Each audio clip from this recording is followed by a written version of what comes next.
All right, Landon, hit the disclaimer. What kind of exercise are you participating in? What kind of diet are you eating? The worse your bone is to start with, the more aggressively we need to lean into the things that we know are going to be good for bone. So many women are so focused on the skinny, right? And this is still true despite some big influencers and this movement of like stronger is better than skinny. I still see women just focusing on being skinny, right? So they live their entire life in this attempted catabolic state. If we're catabolic, meaning we're breaking down, if we're trying to lose fat, we're trying to get skinny, you cannot build muscle and bone effectively. So we need to then say, okay, for this woman who is in this situation where she has low bone density, maybe it's time to actually look at being anabolic. And then, you can pair it with some catabolic, right? Like we can cycle these things. Let's use all the tools that we can to build muscle and bone. And then we can back off and we can trim up a little bit and you can maintain the shape that you're looking for aesthetically. It doesn't have to be all or nothing, but you can't live your whole life in diet mode. You just can't. It's true for men too, right? So we just need to focus on all the tools that are out there, of which there are many. Happy to get into them.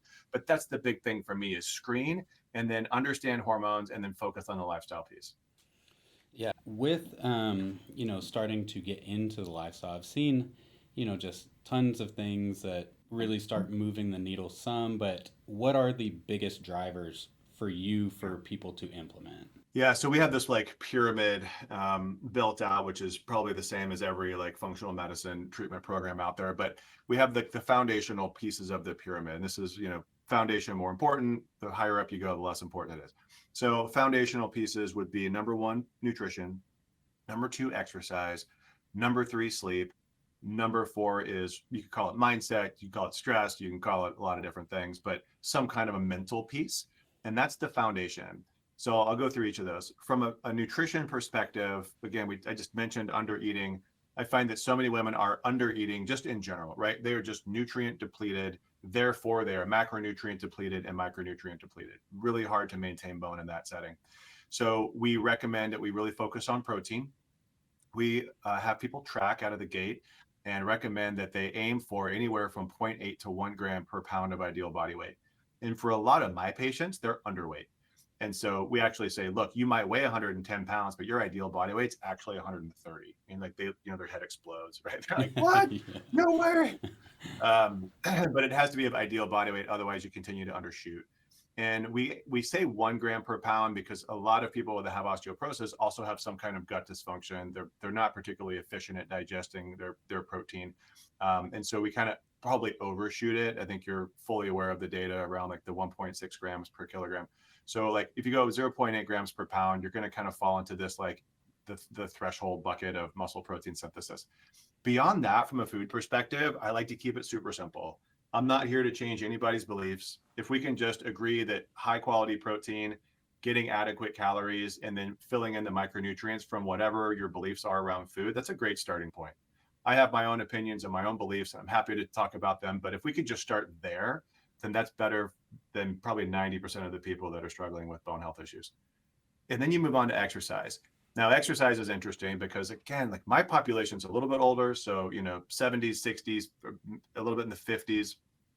And they've just over the last 3 decades just been trained like cardio, cardio, cardio. This is the way of the woman. You just do cardio.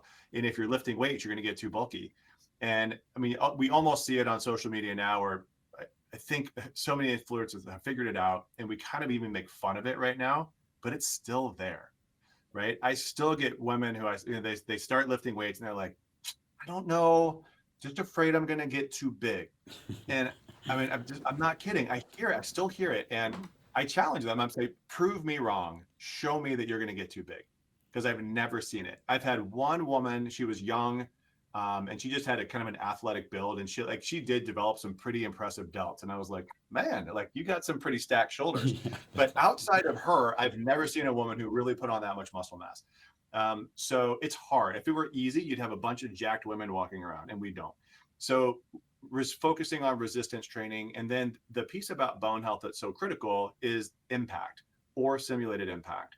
Now, for my 50s, 60s, 70s, 80s women, I'm not talking like let's not start jumping off of stuff without some kind of training, but some kind of impact, whether it be like a heel drop, could be like more plyometrics, like box jumps or like assisted hanging drops or something like that. But those are advanced maneuvers. So please don't do that without somebody teaching you how to do them correctly. Or you can simulate impact through whole body vibration, through osteogenic loading, like the company's OsteoStrong and biodensity. Like there's a lot of tools where we can kind of trick the bones into building more bone. And so that needs to be a part of it if we're going to really optimize our bone health.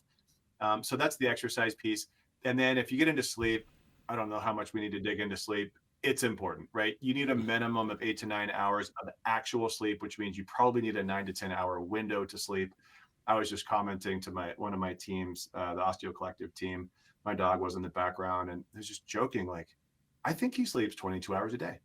Like it's remarkable, you Yeah. know? And I'm thinking, how many people do I know that actually have an adequate sleep window? And it's really rare. Right. And by sleep window, I mean like dedicated bedtime. They know they're going to get up at a certain time. They're dedicating that 9 to 10 hours so that you can have 8 hours of sleep. Because we talk about 8 hours of sleep, and most people say, cool, I'm going to go to bed at 10, I'm going to get up at 6. Like, no, no, no.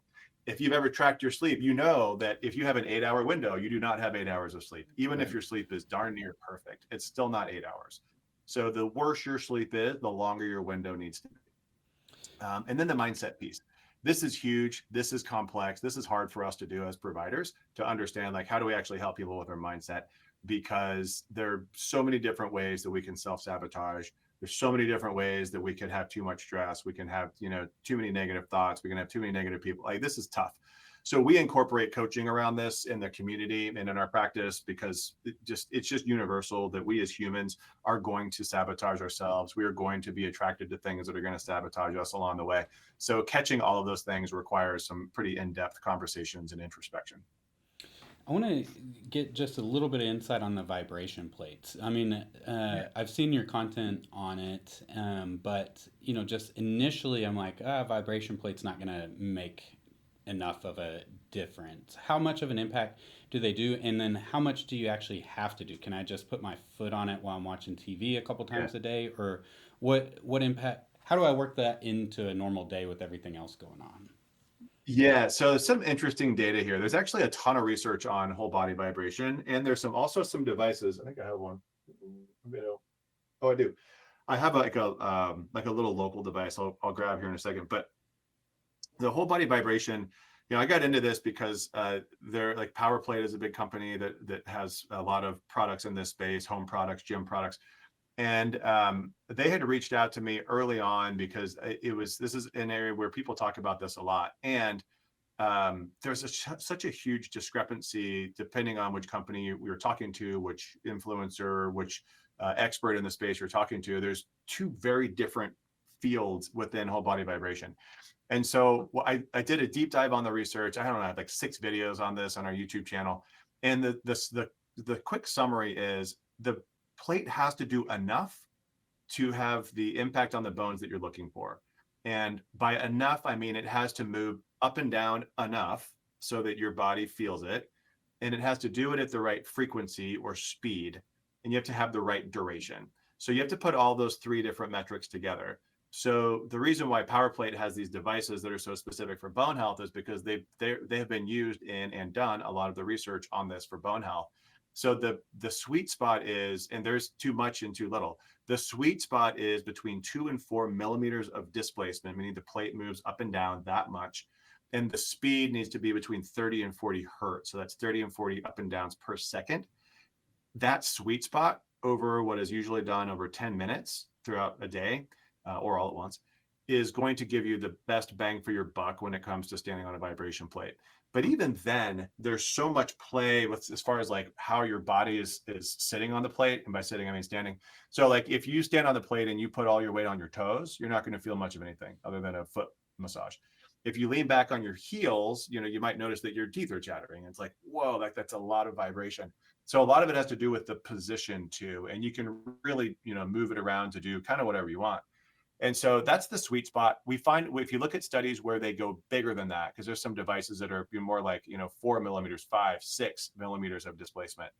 If you look at those studies, there's one device that shows bigger improvement, but you start to see too many, in my opinion, G's or forces that are going to be put on the body, I think you start running into potential risk. So I don't recommend going that big. And then you also see some of the bigger devices actually not having the effect that we would want to see. So bigger is not better when it comes to this. And then there's the ultra low displacement devices. So these are companies like Juvent, what's the other one? Meradyne. These are these kind of like smaller devices that they have what's called ultra low displacement.